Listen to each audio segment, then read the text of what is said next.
Bonjour et bienvenue dans ma bulle de douceur, le podcast qui t'offre un moment de réconfort, d'inspiration dans ton parcours de parentalité. Je suis Océane, accompagnante postnatale et je suis ravie de t'accueillir dans cet espace où la parole se libère et où l'échange se veut sincère et chaleureux. Dans chaque épisode, nous plongerons ensemble dans des conversations enrichissantes avec des parents, des professionnels de la santé, du bien-être et de la petite enfance, ainsi que des créateurs français et françaises passionnés. Nous aborderons des sujets essentiels liés à la parentalité, des difficultés du quotidien et aux moments de joie et de bonheur. Je souhaite créer ici un véritable cocon où tu pourras trouver du réconfort, des conseils et surtout te sentir accompagné même à distance. Parce que oui, chaque parent mérite d'être entendu, soutenu et accompagné. Alors installe-toi confortablement, prends une grande respiration et laisse-toi envelopper par cette bulle de douceur. Car ensemble, nous allons explorer la parentalité avec amour, compassion et bienveillance. Merci de me rejoindre dans cette belle aventure et maintenant, laisse-toi emporter par ma bulle de douceur. Bonjour Wendy, j'espère que tu vas bien. Je suis vraiment ravie de te recevoir du coup dans mon épisode. Est-ce que tu veux bien commencer par te présenter ? Ouais, déjà, bonjour à toi. Merci de me recevoir. Je suis trop contente d'être là. Et pour les petites présentations, donc moi c'est Wendy, comme tu l'as dit. Je suis la fondatrice du Club des Marmottes. J'ai 29 ans. Je suis maman d'un petit garçon de 2 ans et demi, un petit peu plus même. Et je suis aujourd'hui consultante en sommeil. Mon parcours, il est un peu différent dans le sens où c'est pas là que j'ai commencé. Avant, j'étais dessinatrice de maisons individuelles et quand je suis tombée enceinte, en fait, j'ai découvert une passion pour la parentalité. J'ai pas décidé de me lancer tout de suite parce que ça me parlait et j'étais passionnée, mais c'était pas le sujet qui me fallait. Et un jour, mon fils a eu 9 mois et il a rencontré des troubles du sommeil. Et là, je me suis dit, je peux pas rester comme ça parce que le sommeil, c'est trop important pour moi et aussi pour mon couple, dans mon conjoint aussi. Et je me suis renseignée. Et là, j'ai découvert cette passion et je me suis dit, maintenant que je sais tout ça, je suis obligée de transmettre aux autres parents parce que c'est trop important. C'est trop important de dormir pour moi et je pense que je suis pas la seule dans ce monde à avoir des besoins en sommeil. Donc, j'ai appris des choses sur le sommeil des enfants. J'ai appris que c'était possible de changer des choses en respectant bien sûr le rythme de l'enfant, hein, mais ça tu le sais bien. Ouais. Et puis j'ai fait une reconversion professionnelle et là ça fait depuis janvier 2024 que je me suis lancée et que je vis de ma passion au quotidien. Super, en tout cas c'est vraiment une très belle présentation, ça nous permet aussi un peu d'apprendre qui tu es et ça reste aussi un métier qui est énormément demandé et sollicité aussi notamment pour les besoins des parents parce qu'on a beaucoup de parents aussi qui se sentent démunis. Moi en tant qu'auxiliaire petite enfance en crèche, je remarque énormément de parents qui ont besoin d'aide, qui ont énormément besoin de conseils parce qu'ils sont perdus et le sommeil je trouve que c'est hyper important comme tu dis, les parents en ont besoin et parfois les enfants quand ils grandissent, quand ils évoluent, ils passent par différentes étapes et ils ont effectivement des besoins qui vont plus ou moins évoluer ou parfois un petit peu régresser et je trouve que ça reste un métier qui est vraiment fondamental pour accompagner les parents donc je trouve ça vraiment super et je suis hyper vraiment ravie de te recevoir parce que je pense que ça va pouvoir rassurer de nombreux parents et aussi de faire connaître ce métier-là qui fleurit de plus en plus et comme ça, dès que les parents auront besoin, ils penseront à toi. Ce sera une bonne ressource. Le club des marmottes, Wendy. C'est ça. Exactement.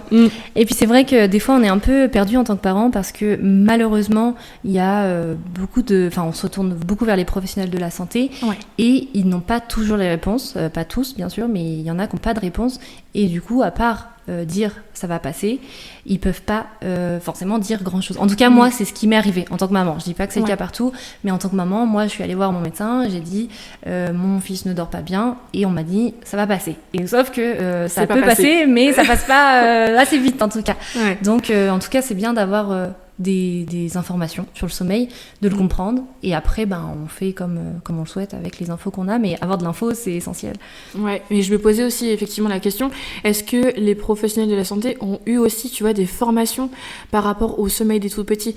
Effectivement on parle un peu plus de tout ce qui est comment on appelle ça, je sais plus peut-être que mon mot va revenir après, mais je trouve qu'il y a quand même pas mal de choses qui évoluent sur la maturation du cerveau de l'enfant. On a les neurosciences. Les neurosciences, voilà, exactement, tu vois le mot que je cherchais. Et je trouve que si les professionnels de la santé se forment pas forcément, tu vois, ils ont peut-être pas les outils non plus, et peut-être qu'ils se ils préfèrent peut-être dire ça va passer avec le temps, mais des fois des choses qui passent pas avec le temps et que parfois des parents, eux qui connaissent bien leur enfant, ils se disent ça passe pas, mais pourquoi, est-ce que c'est de ma faute, tu vois, il y a quand même une culpabilité qui s'installe et le fait d'avoir un métier aussi, tu vois, comme toi que tu proposes, ça les rassure. Enfin, je sais pas, par rapport aux parents que tu as déjà accompagnés, quel regard toi tu portes par rapport à ça?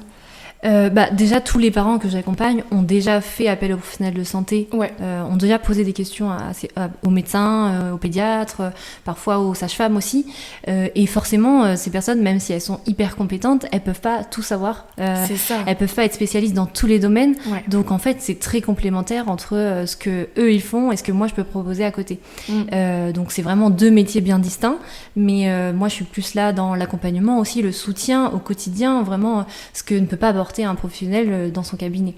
Ouais. Et est-ce qu'il aurait aussi le temps, tu vois, de pouvoir apporter, alors peut-être ça peut être des petits conseils par-ci par-là, mais je trouve, et comme tu le dis bien, et je rebondis là-dessus, mais chacun son métier, et les métiers, tu vois, autour du sommeil, ça, avant, il n'y en avait pas, tu vois, à l'époque de nos parents, ça n'existait pas, ils faisaient un petit peu comme bon leur semble, on laissait pleurer les bébés dans les lits, tu vois. Aujourd'hui, il y a les neurosciences qui sont venues avec plein d'études qui ont été réalisées, et on arrive à offrir un nouveau regard là-dessus, en disant, mais comment est-ce qu'on peut accompagner nos bébés, que c'est pas normal et que ça peut vraiment impacter aussi le cerveau de bébé par rapport au fait de laisser pleurer. Je pense qu'on est une nouvelle génération de parents aussi où on se pose peut-être plus de questions, en tout cas sur ces sujets-là, et on a envie de faire peut-être différemment de ce que nous on a eu en tant qu'enfant. Pas que c'était pas bien, mais en tout cas on a envie d'expérimenter autre chose, et du coup oui, c'est des métiers qui émergent parce que avant c'était pas forcément un sujet. Effectivement, on pouvait se coucher un bébé dans son lit, le laisser un peu pleurer, parce que de toute façon à cette période-là c'était encore des méthodes 5, 10, 15, on prenait le chronomètre si on avait envie, ou alors on le laissait en se disant que de toute façon c'était comme ça en fait, c'est pas que c'était pas bien, c'est juste c'était comme ça. Et aujourd'hui les parents ont envie de faire différemment. C'est ça, et je trouve que c'est vraiment bien parce qu'on avance et on arrive petit à petit aussi vers la bienveillance portée à l'enfant. Y a quand même des choses effectivement à peaufiner, à revoir, mais je trouve qu'on avance petit à petit, c'est déjà un bon pas dans la parentalité. Du coup, je voulais savoir, pour ceux qui sont pas trop familiers avec ton métier, est-ce que tu peux nous expliquer en quoi ça consiste exactement et quel est ton rôle de consultante en sommeil ? Alors moi, du coup, en tant que consultante en sommeil, je suis vraiment là pour accompagner les parents, les écouter, les soutenir. Moi, ça se passe en deux possibilités, 2 étapes. Il y a vraiment les consultations ponctuelles où je vais je vais téléphoner aux parents et on va échanger sur une difficulté qu'ils rencontrent. Donc ça va être vraiment avec les enfants de 0 à 4 ans. Et on va se concentrer sur une difficulté qu'ils ont à l'instant T, et je vais leur donner des solutions concrètes et personnalisées en fonction de la problématique qu'ils rencontrent. À côté de ça, je propose aussi les accompagnements où là c'est vraiment beaucoup plus complet, dans le sens où pendant 3 semaines je vais être dans la famille, enfin à distance, mais je vais être présente et je vais les soutenir au quotidien. Donc là vraiment l'accompagnement, ça va être déjà on s'appelle, on s'apprend à se connaître, on voit si on match aussi. C'est super important pour moi que la famille ait vraiment envie de travailler avec une consultante en sommeil, mais aussi de travailler avec moi, Wendy, parce que est-ce que nos valeurs sont similaires, est-ce que on s'entend bien, c'est super important. Donc cette petite entretien, il est hyper important pour définir ça. Ensuite, ce que je fais, c'est que j'envoie un questionnaire aux parents et je vois quelles sont les problématiques et surtout quelles sont leurs habitudes alimentaires, quelles sont les habitudes de l'enfant en termes de jeu, en termes d'horaire, en termes de sommeil, genre en général, comment il s'endort, comment il ne s'endort pas. Et je vois aussi l'histoire de la famille. Pour moi, c'est hyper important aussi de rentrer dans leur histoire pour comprendre s'il y a aussi des facteurs qui peuvent entrer en jeu dans le sommeil de l'enfant, parce que le sommeil, c'est quand même un moment de détente et de bien-être, et il y a des facteurs qui peuvent perturber ça aussi. Donc mon questionnaire, il reprend énormément de choses, et suite à ce questionnaire-là, moi, je prépare un plan de sommeil. Donc le plan de sommeil, j'aime pas dire ce mot-là, mais c'est plus ou moins un petit programme en fait de ce qui va se passer sur les 3 semaines, et je leur présente en visioconférence. Les parents, ils aiment bien être en visioconférence aussi parce que souvent ils ont leur petit loulou dans les parages, donc c'est toujours intéressant pour eux d'être chez eux, c'est toujours plus ils sont toujours plus à l'aise. Et du coup, lors de cette visioconférence, je leur donne ce petit programme et surtout, je leur donne tous les clés, tous les conseils, tout ce qu'on va mettre en place pour qu'on arrive à quelque chose, à leur objectif à eux. Et après ça, en fait, on va attendre que les parents soient prêts à commencer, parce que des fois, c'est bien d'ingurgiter tout ça et de se dire est-ce qu'on est prêt, est-ce qu'on est dispo aussi, parce que ça reste aussi un temps où je dis à la famille, moi je suis avec vous, mais vous, il faut que vous soyez avec moi. Donc c'est un moment où il faut être disponible émotionnellement et physiquement à la maison. C'est un moment où on investit sur son temps. Du coup, après on lance 3 semaines, où vraiment pendant les 3 semaines, moi je suis disponible du lundi au vendredi sur WhatsApp au quotidien, où ils peuvent me poser leurs questions et aussi m'envoyer leurs doutes, m'envoyer leurs petites joies aussi, parce que je suis là aussi pour ça, pour fêter toutes les petites joies qui arrivent. Et puis moi je suis là aussi pour les guider, parce que un enfant qui ne dort pas très bien, forcément le sommeil de jour, les siestes, c'est aussi parfois un petit peu compliqué, donc les parents ils savent plus trop les horaires. Donc voilà, je les guide dans tout ça, je les écoute aussi. Je crois que l'écoute c'est aussi 50% du travail. C'est hyper important de se sentir écouté en tant que parent, surtout quand on est fatigué. Donc vraiment l'accompagnement là, c'est 3 semaines main dans la main, et c'est trop cool. Et à la fin, les parents ils me remercient, et souvent ils sont hyper heureux d'avoir fait appel. Enfin là je parle de moi, mais ou même une consultante en sommeil en général, ça change la vie. C'est important, parce que le sommeil c'est la santé. Exactement. C'est les émotions qu'on apprend à gérer la nuit. C'est là qu'on récupère physiquement. Donc clairement, quand on commence à mieux dormir, notre vie elle a changé. Ça c'est. Mais carrément, même en tant qu'adulte, oui. On ressent quand on n'a pas bien dormi, on est moins aussi, disposé, on est moins patient. Donc effectivement, je pense que c'est vraiment la clé. Et comme tu dis, c'est la vie aussi, et la santé. Donc je suis carrément d'accord avec toi. Et du coup, pour bien comprendre, toi, tu proposes des prestations que par visioconférence, c'est ça ? Voilà, donc aujourd'hui, je suis plutôt en visioconférence, un peu par la force des choses aussi, puisque j'accompagne beaucoup de familles à distance, donc impossible de se rencontrer. Après, je suis dans le secteur de la Manche, Centre-Manche, et s'il y a des familles qui veulent faire appel à moi, je peux tout à fait aussi me déplacer à domicile. Alors justement, pour parler de ton métier, est-ce que tu peux nous parler des formations que tu as pu réaliser pour devenir consultante en sommeil pour enfants ? Alors moi, j'ai fait 2 formations. J'ai fait une première formation en France avec Caroline Ferriol, et j'ai fait une formation, donc c'est à distance bien sûr, qui est passionnante, puisque on a vraiment tout ce qui est physiologie du sommeil, comment accompagner le parent, comment accompagner l'enfant. Vraiment c'est très très complet et passionnant. Et on a aussi, et c'est ça qui est génial, toute une partie où on a accès à des rendez-vous que les parents ont fait avec elles, et on voit vraiment comment elles les accompagnent, on a accès à leurs conversations. Bien sûr c'est des parents qui vont accepter de partager tout ça, mais on a accès à tout ça, et vraiment c'est passionnant, parce que là on est dans les familles et on voit leur quotidien aussi, donc pour se projeter et pour savoir si on a aussi la carrure pour faire ce métier, c'est aussi intéressant. Et puis on avait aussi des rendez-vous, on avait aussi des réunions en visio avec elle toutes les semaines, donc vraiment c'était assez enrichissant pour poser ces questions aussi, et surtout pour échanger entre étudiantes. Et en plus on était aussi entre mamans, donc on avait aussi nos questions, nous, qui émergeaient et qui permettait de donner du contenu aussi à tout ça. Et j'ai fait une autre formation, alors si je dis pas de bêtises, cette personne est au Canada. L'avantage de ces 2 formations, c'est qu'elles sont assez différentes, honnêtement, et du coup l'avantage de tout ça, c'est que moi j'ai pu prendre les 2 idées et de faire aussi à ma façon, et en plus d'avoir fait des lectures aussi sur le sommeil, d'étudier tout ce qui se passe, tout ce qui se dit, d'écouter aussi des podcasts sur le sujet avec des personnes qui ont de l'expérience dans ce domaine, et je me crée ma propre solution, mon propre accompagnement qui sera unique à chaque famille. Mais voilà, j'ai 2 écoles, et j'essaye de faire à ma façon, à la façon Club des Marmottes, et je trouve ça intéressant, parce que c'est très complémentaire d'avoir une personne qui est consultante en sommeil et une personne qui vient du domaine de la santé, puisque je le rappelle, les consultantes en sommeil ne sont pas des professionnels de santé. Exactement, c'est important de le rappeler. Carrément. Et justement, tu parlais de la première formatrice, est-ce que c'est pas la fondatrice de Fedodo ? Si, exactement, c'est ça. Ok, parce que j'ai vu qu'elle avait proposé un panel de formation justement autour du sommeil. Je sais pas, tu sais quand tu avais fait la formation ? Moi, je l'ai fait en juin 2023. Ok, d'accord. Donc peut-être que ça a évolué depuis, mais elle est très connue sur les réseaux sociaux et c'est comme ça aussi qu'elle s'est fait connaître parce qu'elle a écrit aussi un ouvrage. Je sais pas si tu le connais. Oui, ben moi, du coup, j'ai dû... Enfin, c'était une lecture à faire aussi pour ma formation. Il est très complet. Hein. Oui, carrément. Carrément. Et je trouve qu'il t'a vraiment plein de ressources à l'intérieur pour pouvoir, notamment, tu vois, te replonger quand t'as des questionnements. Et c'est bien... comment dirais-je, chapitré, tu vois, dans tout ce qu'on recherche en fonction de la thématique précise. Et je trouve ça vachement bien. Ok. Du coup, au niveau des formations, donc ça te fait quand même un sacré bagage pour pouvoir aussi avoir plein de connaissances. Et à côté de ça, j'imagine que ça a dû t'aider, tu vois, dans ton rôle de maman auprès de ton enfant ou de tes enfants. Je sais Mon enfant. De ton enfant. Un petit garçon de 2 ans et demi. Oui, ben moi, c'est ça qui m'a sauvée quand on a rencontré des troubles du sommeil et qui a, sauvé aussi un peu. Moi, j'aime bien en parler. Je pense qu'il y a des parents qui se reconnaîtront, donc je trouve que c'est important d'en parler. C'est que oui, le sommeil, comme on disait tout à l'heure, c'est hyper important et c'est tout ce qui est gestion des émotions. Et à un moment, quand on est parent, déjà notre enfance est l'élément le plus important de notre vie et quand on manque de sommeil, on peut aussi très bien avoir des difficultés dans le couple. Et ça, on n'en parle pas parce que c'est un peu tabou. On vient d'avoir un enfant, on est censé être les plus heureux du monde.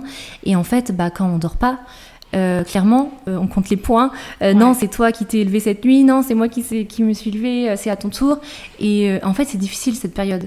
Et c'est pour ça que c'est important aussi de dire aux parents que leur bien-être, il est important. Le bien-être de l'enfant est essentiel, mais le bien-être du parent est aussi essentiel parce qu'en fait, si nous, on se prend la tête tous les jours parce qu'on n'a pas bien dormi, si nous, on se sent pas bien parce qu'on n'a pas bien dormi, on ne peut pas être au quotidien le parent qu'on a envie. On est toujours un parent parfait parce que de toute façon, tous les parents sont parfaits tant qu'ils veulent du bien pour leurs enfants, mais on ne peut pas être celui qu'on a envie si on est fatigué. Et ça, c'est normal. Ah non mais c'est clair, je suis vraiment d'accord avec tout ce que tu dis. Et aussi, tu vois, les parents, ils vont vouloir s'entraider, tu vois, au niveau du sommeil, mais au moment où les deux, ils ont la jauge d'énergie qui est complètement à ras, des fois, ils sont moins, à être présents auprès de leur enfant, dans le sens où, tu vois, c'est à accepter l'émotion. Parce que vraiment, quand on est fatigué, on est vraiment... fatigué, je pense que c'est vraiment le mot et c'est hyper important de prendre soin de soi, mais tu vois, quand on n'a pas les ressources en tant que parent, c'est hyper compliqué parce qu'on se dit mais où demander de l'aide, où est-ce qu'on peut avoir des ressources, parce que tu vois, je trouve que sur les réseaux sociaux il y a quand même pas mal d'informations au niveau du sommeil, mais il faut faire aussi le tri de qu'est-ce qui peut nous correspondre, qu'est-ce qui correspond aussi à notre famille, qu'est-ce qu'on a envie d'inculquer dans notre éducation, et c'est vrai que parfois on est assez mélangé avec tout ça. On a besoin d'un guide aussi. Parce qu'en fait, honnêtement, quand on fait de l'accompagnement, même des coachs de vie, en fait, tout ce qu'on va vous dire, clairement, tout le monde peut retrouver ça sur Internet. Vraiment. Aujourd'hui, on a une problématique même personnelle. Si on cherche des heures et des heures, nos réponses, on va les trouver. Clairement. C'est juste, en fait, quand on est fatigué, là, en fait, on a besoin d'une réponse claire, simple, et de quelqu'un qui nous guide, qui nous écoute et qui nous dit voilà, là pour toi, là c'est la bonne direction.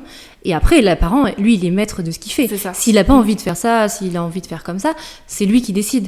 Mais l'avantage d'avoir un guide et quelqu'un qui rassure, ça te permet de dire mais ce que je fais, ça va, c'est bien en fait. Parce que des fois, on est tellement la tête dans le guidon qu'on oublie que ce qu'on fait, c'est génial en fait. En tant que parent, on doute souvent et on se remet souvent en question. Donc l'essentiel, c'est de se concentrer, de se dire mais tout ce que j'ai fait là, c'était génial, et là mais ça en même temps je pouvais pas l'inventer, parce qu'il y a aussi plein de choses autour du sommeil, en fait on peut pas l'inventer. À un moment, si notre enfant on le ressent, je sais pas, je dis n'importe quoi, un enfant qui a 6 mois, si il a un temps d'éveil de 5 heures, clairement en fait l'enfant à la fin de son temps d'éveil, lui il est exténué, mais ça se voit pas, en fait il est plutôt excité. Du coup on se dit non, on va pas le coucher maintenant, mais en fait lui il a besoin d'être couché bien plus tôt que ça, parce que son temps d'éveil là il est trop important et son cerveau il est en surstimulation. Sauf qu'en tant que parent, on ne peut pas savoir que le temps d'éveil il est plutôt équivalent à 2 heures. Si on l'a jamais appris et les signes de fatigue, on en parle parce que c'est important, mais en fait c'est quasiment imperceptible, hein, vraiment. Ouais, c'est ça. Donc tant qu'on n'a pas l'information, on peut pas deviner. Et d'avoir un guide qui nous dit c'est plutôt 2 heures, parce que 2 heures, voilà, c'est un chiffre, c'est général, faut faire aussi en fonction de son enfant, mais de se dire peut-être c'est 1h45, peut-être c'est 1h15. Et je sais plus ce que je dis. Non, mais de se dire là c'est plutôt 2 heures, peut-être c'est 1h45, peut-être c'est 2h15, mais au moins je sais à peu près ce que je dois faire. Ouais.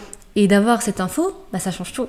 Mais carrément. Et surtout de les rassurer en disant effectivement qu'il y a une trame, tu vois, avec tel âge, c'est telle heure de sommeil ou c'est tant de temps et tout. Mais c'est surtout de se rappeler que chaque enfant est unique. Exactement. Et que ça reste une trame. Exactement. Il ne faut pas vraiment se baser sur ça parce que... souvent on parle des petits dormeurs et des grands dormeurs, mais ça peut faire partie aussi un peu de nous en fait, comment on se sent à l'aise en tant qu'adulte, tu vois, avec le sommeil, parce que je sais plus, on en parlait tout à l'heure, mais tu vois, ça va dépendre aussi du contexte familial. Et quand tu poses la question, tu vois, dans ton questionnaire, c'est hyper important aussi, parce que si admettons c'est des parents, tu vois, qui ils dorment très peu et tout, et peut-être que s'ils se posent la question pourquoi mon enfant dort très peu, mais peut-être que lui aussi a appris en fait le pli de ça. Alors après je pense que pour toutes ces questions que les parents se posent, tu vois, généralement, je pense que ce qu'ils ont vraiment besoin, tu vois, sur le moment même, c'est, je pense, d'être rassurés dans leur rôle de parents, sur ce qu'ils font. Je trouve que c'est vraiment le premier point. Et en deuxième point aussi, c'est d'avoir du soutien, du relais sur avoir des solutions. Tu vois, souvent on dit j'ai un problème, mais on veut direct la solution. Et le fait de faire appel à quelqu'un qui est formé à ça, tu vois, c'est vraiment rassurant. Alors, au niveau des collaborations avec des professionnels de la santé, justement, je voulais en parler parce que je trouve ça assez essentiel d'avoir son petit réseau autour de soi, tu vois, quand il y a besoin de... comment dire, d'autres ressources pour les parents. Ouais, exactement.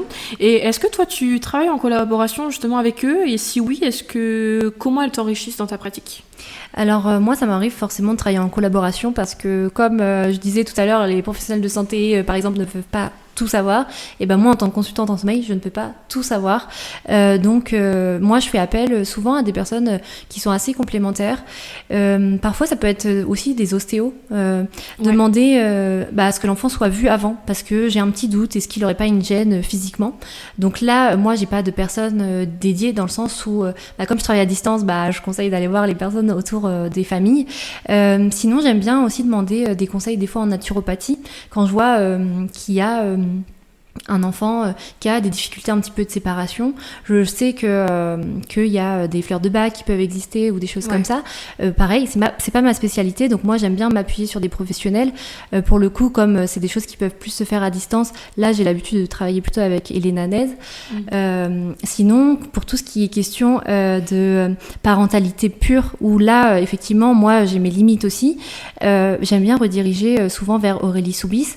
Si je prends un exemple, j'avais un enfant une fois de 3 ans qui avait eu tout récemment un petit bébé, un petit frère, et du coup il avait tendance à taper son petit frère. Alors moi forcément je peux donner des pistes aux parents, mais c'est pas ma spécialité, donc ce que je fais c'est que je renvoie vers Aurélie Soubis qui est coach parental, et l'avantage c'est qu'elle donne la réponse, une piste en tout cas de réponse à ses parents, et puis forcément s'ils veulent aller plus loin avec elle, il la contacte. Mais je trouve que c'est essentiel en fait de savoir rediriger, parce que aussi c'est aussi gagner la confiance des parents que de leur dire qu'on ne peut pas tout savoir. C'est ça. Donc c'est essentiel pour moi, et je pense que toutes les personnes qui travaillent dans le monde de la parentalité, le but c'est d'aider les parents, et en fait ensemble on peut être plus fort et donc avoir des solutions plus intéressantes pour les parents. Donc c'est pour moi essentiel de savoir ses limites et de pouvoir rediriger quand c'est nécessaire. Ouais, tout à fait. Je pense que tu pouvais pas mieux dire par rapport à ça. Et est-ce que toi, tu te verrais travailler toute seule sans avoir de ressources autour de toi? Ah non, jamais. Même, j'ai pas parlé de ça, mais ce qui peut être aussi très intéressant, c'est de travailler en collaboration avec des personnes. Pareil, j'ai pas de personnes ressources parce que c'est des métiers où on aime bien avoir quelqu'un à proximité. Donc, comme moi, j'ai des parents dans toute la France, je ne connais pas toutes les conseillères en lactation, mais je trouve que avoir une consultante en lactation proche de chez soi, ça peut être un point essentiel. essentiel. Et oui, pour moi, avoir ces ressources-là, c'est hyper important, c'est indispensable. Et en fait, ça permet aussi de s'élever et de s'apprendre entre nous. Donc, Tu vois, les consultantes en lactation, on l'aborde peu, mais je trouve quand même que c'est aussi une ressource parce que on voit aussi beaucoup de mamans qui se sentent en difficulté, qui savent pas trop comment faire. Est-ce que c'est normal que bébé soit souvent au sein? Souvent, tu vois, on fait le rapprochement avec le sommeil et le fait que bébé s'endort au sein. Est-ce que c'est bien? Est-ce que c'est pas bien? Tu vois, il y a tellement, tu vois, la vie de tout le monde, la famille, les amis, etc. Que du coup, mais les parents, ils sont perdus, ils sont dans l'eau, ils sont en train d'essayer de s'en sortir et tout, parce que tout le monde leur dit, mais fais comme ci, fais comme ça. Donc, si jamais vous avez besoin d'être rassuré, d'avoir aussi des pistes aussi pour pouvoir vous aider et vous soutenir justement dans votre allaitement, n'hésitez pas à aller voir les consultantes en lactation qui sont autour de chez vous. Elles sont formées à ça et elles ont toutes les clés, en tout cas, pour pouvoir vous rassurer par rapport à ça, parce que l'important, et je le rappelle aussi, mais un allaitement qui se passe bien, c'est un allaitement qui est sans douleur, et chaque femme peut réussir à allaiter. Le plus important, c'est d'être soutenue et surtout d'avoir des personnes qui croient en vous dans ce projet-là, parce que c'est un projet quand même qui reste unique, mais qui a le mérite quand même d'être accompagné. Et justement, pour comment aider les parents, est-ce que tu aurais des astuces ou bien des conseils pratiques pour les aider, notamment à améliorer le sommeil de leur enfant? Alors oui, alors c'est vrai que là c'est très général, c'est ça. Et je vais donner quelque chose de très général aussi, parce que forcément les conseils ne sont pas les mêmes en fonction des enfants, en fonction des parents, en fonction des problématiques, en fonction de tout, mais là ce que je peux dire et ce qui peut grandement aider, et désolée pour les parents qui ont déjà vu ça 100 fois, mais pour moi c'est tellement essentiel de proposer des routines aux enfants. Les enfants, c'est des enfants qui sont justement routiniers, et leur besoin c'est d'avoir des rituels, de ritualiser les journées des enfants. C'est comme leur offrir une montre qu'ils n'ont pas, et vraiment ça les rassure, ça les sécurise, et quoi de mieux que pour dormir que d'être sécurisé. Donc vraiment, en fait, avoir ces repères-là, c'est essentiel. Alors, on parle de rituel, on parle pas du même rituel à un enfant de 3 mois qu'à un enfant de 2 ans. À un enfant de 3 mois, on parle juste peut-être d'intégrer une petite chanson, par exemple, au moment de se coucher. Et cet enfant, au fur et à mesure, il va comprendre, ils comprennent très vite. Ça va être... ah, mais cette petite chanson, ça me dit quelque chose, c'est peut-être le moment d'aller me coucher. Voilà, c'est trop, voilà, quelques minutes. Et pour un enfant de 2 ans, ben là, on va avoir plutôt un rituel de 15 à 30 minutes. Pour là, ils se rendent bien compte que c'est le moment de transition. On quitte l'éveil et on va aller vers le sommeil. Donc là, c'est vraiment propre à chaque famille aussi. Souvent, il y a une petite histoire. Souvent, on a encore cette petite chanson qu'on a depuis qu'ils sont nés. D'ailleurs, c'est génial parce que quand ils grandissent, ils commencent eux-mêmes à chanter la petite chanson. Donc là, c'est trop mignon quand on les entend dans leur chambre et qu'ils chantent leur petite chanson. Mais voilà, ça pour moi, c'est un élément, un outil, mais qui est primordial pour les enfants, pour leur sécurité, et qui vous aidera grandement en tant que parent, dans le sens où c'est la base. C'est la base, et c'est le repère pour l'enfant d'aller se coucher. Et en fait, chaque étape de ce rituel l'emmène au sommeil, et c'est plus simple pour vous. Par exemple, un enfant de 2 ans, si on lui dit allez hop, on va au lit, il va vous dire mais non, j'ai pas du tout envie d'aller au lit. Alors qu'un enfant, on lui dit allez hop, on va au bain. Ah, puis après le bain, qu'est-ce qu'on fait? Ah, on lit l'histoire. Ah, mais on fait ci, ah, mais on fait ça. Voilà, parce que ça dépend de chaque famille. Et après, va se coucher. En fait, c'est la suite logique. Il n'y a pas de question à se poser. Tout va bien pour lui. Il est sécurisé. Il a fait son bain. Il sait très bien quelles étapes se passent après. Et il va se coucher. Il est serein. Il sait où on en est. Que de se couper dans un jeu et se dire allez hop, on va au lit. Il se dit mais non, mais là, moi j'étais en train de jouer. J'ai aucunement envie d'aller me coucher, quoi. Donc vraiment, ça c'est un outil, c'est primordial. Et ce que j'aime bien dire aussi aux parents, et c'est ce qui revient au début de chacun de mes accompagnements et chacune de mes consultations ponctuelles, c'est aussi prendre un petit temps pour soi en tant que parent. C'est essentiel parce que quand on se sent bien en tant que parent, forcément tout est plus serein à la maison. Attention, je ne culpabilise pas les mamans ou les papas qui ne vont pas bien, si jamais ça arrive, c'est le cas et c'est normal, mais juste on peut en tant que parent aussi reposer le cadre de la sécurité auprès de son enfant. Voilà, aujourd'hui je me sens triste, je me sens fatiguée, je me sens en colère, voilà, mais toi, tout va bien pour toi, tu peux vivre ta vie de bébé, t'es en sécurité, je gère tout ça avec des adultes, tout va bien.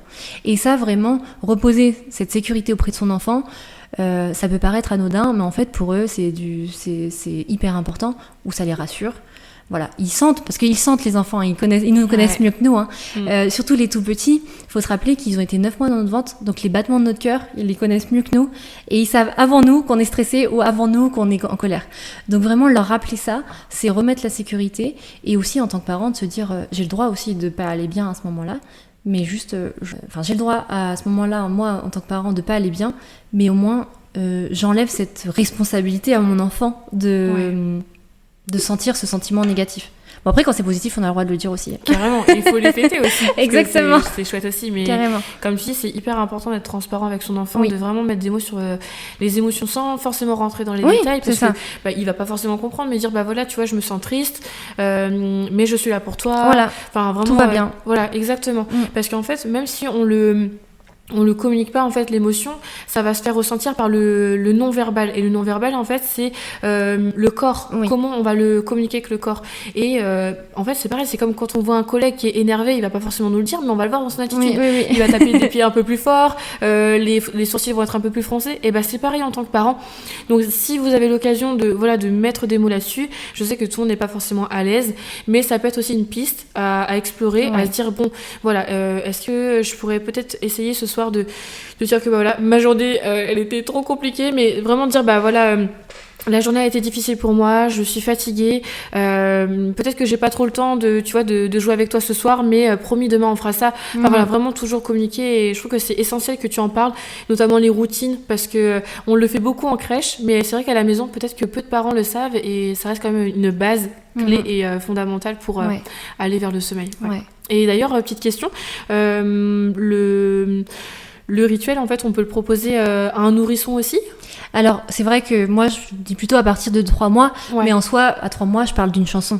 Donc, si on a envie, dès la mater, on peut rentrer et faire notre chanson. Vraiment, il n'y a pas de... Mais après, c'est sûr, on va pas faire lire une histoire à un nourrisson avant de se coucher. Voilà, on jauge en fonction des capacités de son enfant, parce qu'il faut se rappeler aussi que, par exemple, une petite histoire, ça peut être adorable, il n'y a pas de problème, mais peut-être c'est stimulant pour un enfant qui a besoin d'aller se coucher, parce que là, quand on parle du rituel, c'est le moment d'aller dormir. Donc, rajouter une histoire, ça peut être très stimulant. Donc voilà, il faut faire en fonction de l'âge de son enfant. Moi, les histoires, parce que j'en parle du coup, je les préconise plutôt vers l'âge de 15-18 mois, quand on passe à la sieste unique. Là, l'enfant, il a une plus grande capacité de temps d'éveil aussi. Donc là, l'histoire peut être intéressante. Avant ça, moi, je suis plutôt sur vraiment de l'échange.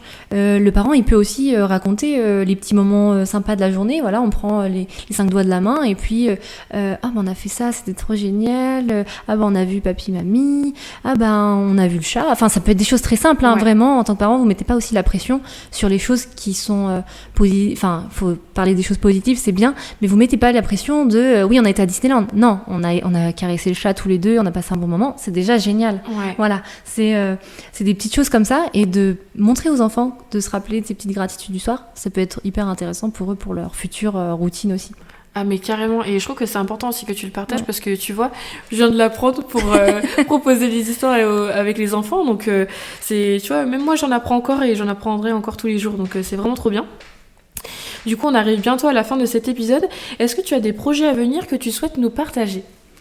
Alors, d'ici la fin de l'année ou début de l'année, j'aimerais vraiment proposer, justement en rapport avec toutes ces routines, tous ces rituels, j'aimerais vraiment proposer des petites affiches, parce que je me rends compte au fur et à mesure que les enfants, plus ils grandissent, plus ils ont besoin de visualiser aussi ce qui va se passer, pour être maître du jeu, et du coup en collaboration avec la personne qui me fait mes petites marmottes que tout le monde adore, et on espère pouvoir créer ces petites affiches et pouvoir les proposer aux parents pour qu'ils puissent les intégrer dans leur routine.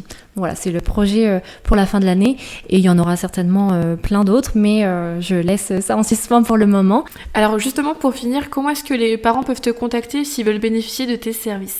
Alors du coup, on peut me retrouver sur Club des Marmottes sur Instagram. J'ai aussi mon site internet, donc clubdesmarmottes.fr. Et puis il faut surtout pas hésiter à me contacter, à m'écrire. Je reste très très accessible.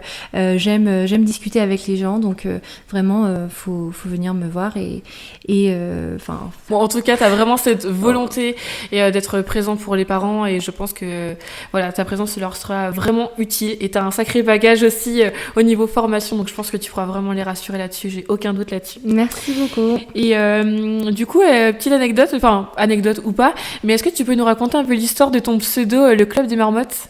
Est-ce que tu sais pourquoi tu l'as choisi? Je voulais savoir. Ouais, alors c'est arrivé comme ça, de fil en aiguille. Donc les petites marmottes, c'était assez logique pour moi, dans le sens où les marmottes, on sont bien connues pour bien dormir, forcément. Et puis club, en fait, je voulais vraiment montrer qu'on était tous dans la même équipe.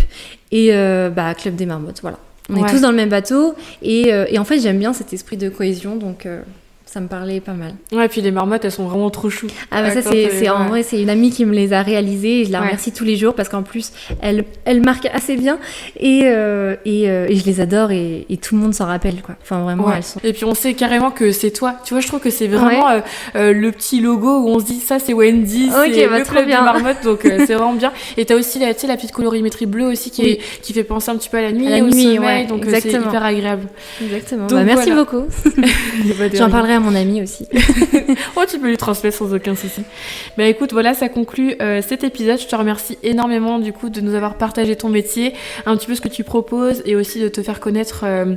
Alors pas que en Normandie, mais partout en France, dans d'autres pays. Partout là où on parle français, parce que malheureusement je parle pas d'autres langues, donc. Ouais. Bon, en tout cas la France, la Belgique, exactement. La Suisse. Pas de souci. En tout cas, merci à toi de m'avoir invitée. Je trouve que c'est toujours déjà un très bon exercice, et je trouve que c'est hyper important de partager l'information pour les parents. C'est une ressource importante, et c'est super ce que tu fais et ce que tu proposes pour eux. Donc merci à toi. C'est moi qui te remercie, et puis je te souhaite plein de belles choses pour tes projets, et une très très belle continuation à toi. Merci. En tout cas. Merci pour ton écoute et le temps que tu y as consacré. Je t'invite à partager tes questions ou même tes suggestions dans les commentaires. Ton retour est vraiment essentiel pour que je puisse créer du contenu qui résonne avec tes besoins. Si tu souhaites participer à mon prochain épisode, le lien de mon formulaire est disponible dans la barre d'informations de cet épisode. Prends soin de toi, et moi je te dis à bientôt dans ma bulle de douceur.